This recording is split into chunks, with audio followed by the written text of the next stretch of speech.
Hello friend मुझे जानते आप देखते स्माइल ओडिशा यूट्यूब चैनल। तो सांग मैंने स्टेट बैंक तरफ गोटे बड़ अपडेट अच्छी जोटा कि आप जानवे निहाती आवश्यक अच्छे। आप डेली बैंक को जावासिया करुँच तेज आपको मार्च मस स्पेशल ये अफरटी अच्छी आप जाणी नि जोटा कि आप निश्चिंत कम आसो। तो चलते अपडेट कौन अच्छी जाणी नवा।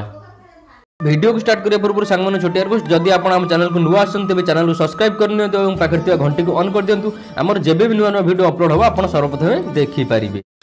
तो फ्रेंड आप समस्त तो बैंक रे कारबार करुँच विशेषकर आपंकर मार्च मसरे बेसिक बैंक रे काम थाए आप सारिया चाहती मार्च मसरे सबकि आपंकर जहाँ भी काम थाए। तेणु मार्च मस आ 2 दिन पर शेष हो जाऊँगी।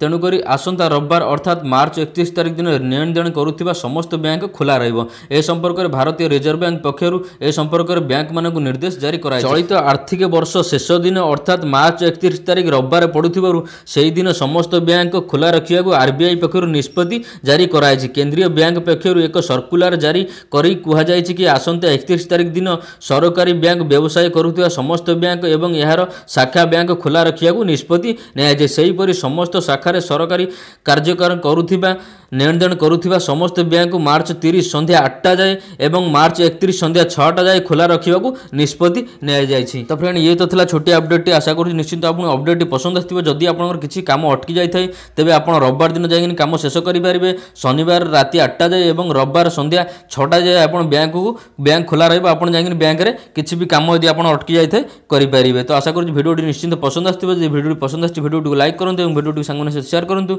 और जदि आप चैनल नुआ देखुं तेज चैनल को सब्सक्राइब करें भूलिए नहीं।